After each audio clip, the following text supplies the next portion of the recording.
Good morning, students. Today I am going to teach you.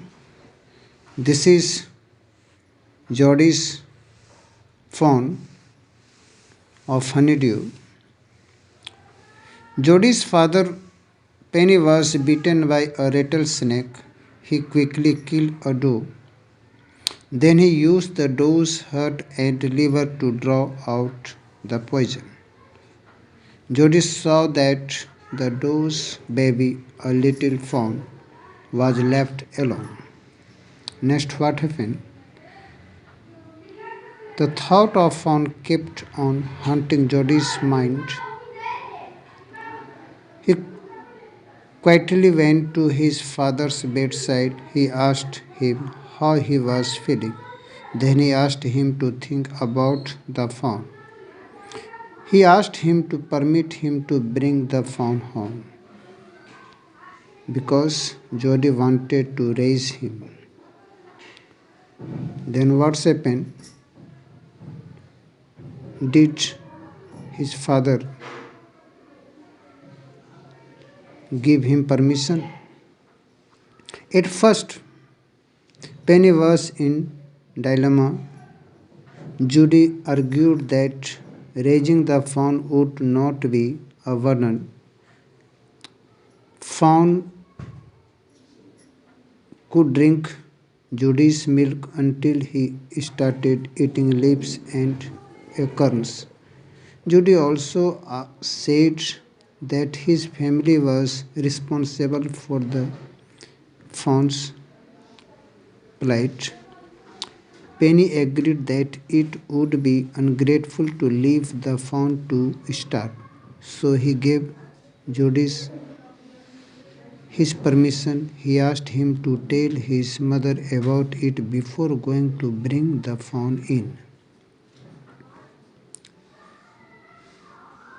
Then Jody came to the table and sat down very quietly. The mother was pouring coffee in the cup. She was taken aback when Jody talked of bringing the fawn home. Seeing the mother reluctant, Jody told what his father had said. He said that Penny had said it would be ungrateful to leave the fawn to starve. Before the mother could say anything, Dr. Wilson spoke. He told Jody's mother that nothing in the world comes quite free. He meant that they must pay some price for having taken the life of Doe. Here the price was to raise the fawn. Will chipped in. He offered to take Judy on his horse to the forest. The mother felt helpless. She only told Judy that he could give the fawn his milk. She would not give him anything else to feed the fawn.